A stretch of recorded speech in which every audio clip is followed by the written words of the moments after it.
That's basically what Kendi has put in writing. I mean, Kendi's owned that in his own writing. Yes, as I quote in the book, Ibram X. Kendi says in his book, How to Be an Anti-Racist, which is really a guide for how to be a racist. He just should have taken the anti out of the title, and he would have accurately titled his own book. Kendi says that the answer to past inequalities is present inequalities, that the answer to past prejudice is present prejudice. So I have quite a lot of questions for Kendi.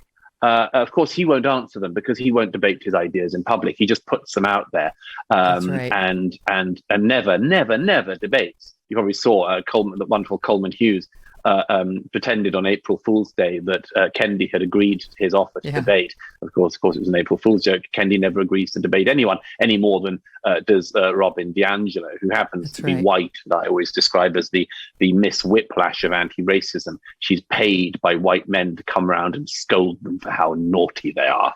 Anyhow, the thing with Kendi in particular is that he makes these claims, but obviously you have to say back at him, how long will it go on? Mm-hmm. And what are the limits of it? Like, if you believe that we should have present inequalities and that white people have to be dumbed down for a bit, like, how long does that go on for? And are there any limits to it? Well, as it happens, Robin DiAngelo, who wrote White Fragility, another one of the pathologizing anti-white books of our time, Robin DiAngelo says in her book very explicitly an answer to the thing that Kendi can't answer or wouldn't answer. Robin DiAngelo, the Miss Whiplash of anti-racism, says there is no good form of whiteness. There is no good form of being white. And here's the rider she gives. And whiteness is inescapable. Mm. So, again, I play the same moral exercise. Imagine what would happen if some horrible racist were to write a book in 2021, 2022, in which they said, there is no good form of blackness. No good form of blackness. There's no good way of being black or being proud of being black. And you can't escape it. Mm. What would we call such a person? Right. I think we know. So, time to call Robin DiAngelo and Ibram X. Kendi and the others the same thing. We are dealing here with racists. Pure and simple. That's racists. Right. It's crazy to me, even notwithstanding the pushback on figures like that in our circles anyway, right-wing media or more conservative or more independent media, they'll talk about things like that. Even at our school, and keep in mind, we talked about this last time, we fled the New York schools because they were so crazy left and woke and part of this war. And we found more reasonable schools in Connecticut and we're enjoying them. But they've just formed sort of a diversity group at one of the schools, and the meetings, which I've been attending because I want to know what's happening, are talking about how do we get Ibram X. Kendi here? How do we get Robin DiAngelo here? I know that's my, what could you be thinking? That you're thinking about inviting raging racists, anti-white racists to come to this school to try to influence what? The agenda, the curriculum, the teachers. I will fight you. I will fight you. Absolutely. And, it's worse, isn't it? They are attaching electrodes to the brains of young Americans. They are wiring them to be miswired throughout their life. On this and the trans stuff too.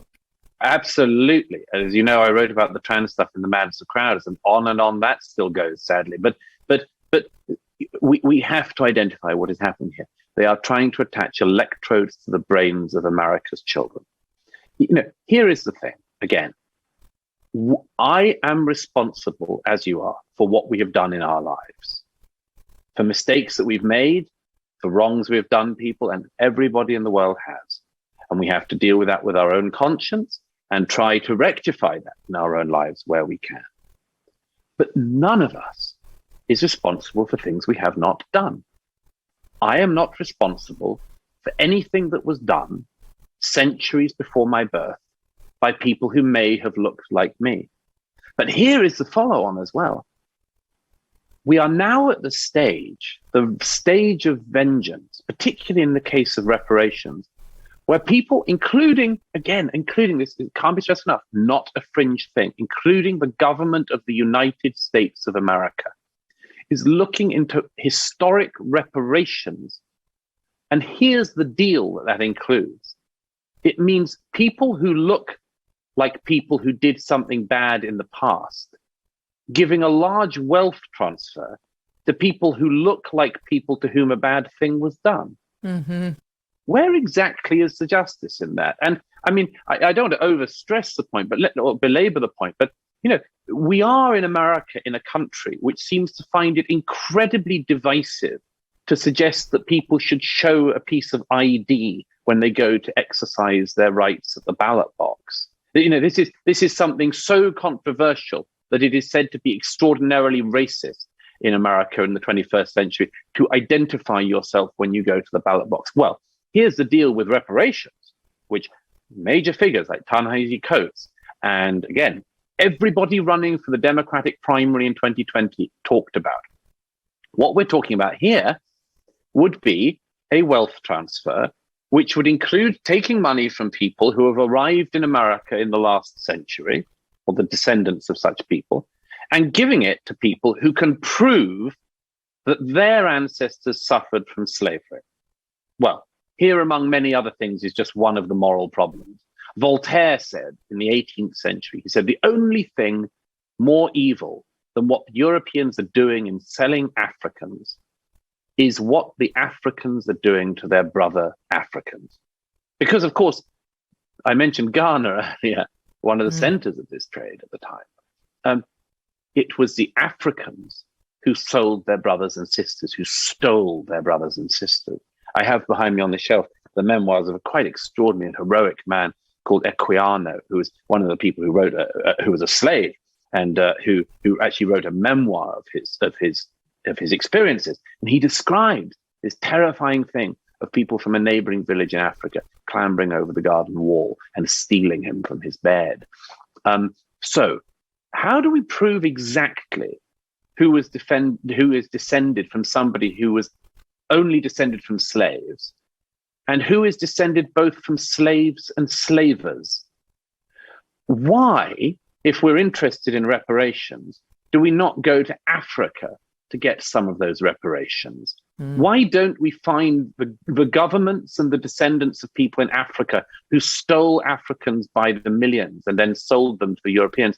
Why don't we find them and at least take some of their money and redistribute it? I mean, to even ask the question is to answer it. Who honestly thinks that any of this would create racial or social harmony? It's almost the definition of how to put a pipe bomb underneath your society and then set it off. Which may be the point. Inflation is out of control, and one area we see it more than ever is in the grocery store. Even though grocery prices feel like they have doubled, Good Ranchers prices have stayed low and affordable. Once you subscribe, your price never goes up. Your best price is locked in for life. They sell 100% American meat, and they deliver it to your door for a great price. The problem with all that grass-fed beef in stores and online, 85% of it is imported. You don't know where it's coming from. You shop Good Ranchers, you buy American for all your beef, chicken, and seafood needs. Their beef is prime and upper choice, the two highest grades possible. They sell amazing steaks like ribeyes, T-bones, New York strips, and more, and you can get the marinated kind, so they take all the effort out of it for you. It's super easy. You get steakhouse quality at home with Good Ranchers. Good Ranchers takes the guesswork out of the meat aisle. Having them in your fridge makes mealtime easy, convenient, and less stressful. Truly, you don't even have to think about what you're having. Just grab some of them from the freezer, cook it up, done. Plus, their packaging makes it easy to cook what you want and save the rest. Their animals are ethically raised, sustainably sourced. They do things the right way, and it shows in every box. Go to goodranchers.com/Megyn for $30 off and free express shipping. goodranchers.com/MEGYN. Good Ranchers, American meat delivered. And if you don't happen to be the person who buys the meat in your house, please tell the person who does to check out Good Ranchers. Hey, thanks so much for watching. If you like what you just saw, hit the subscribe button for more clips and full episodes.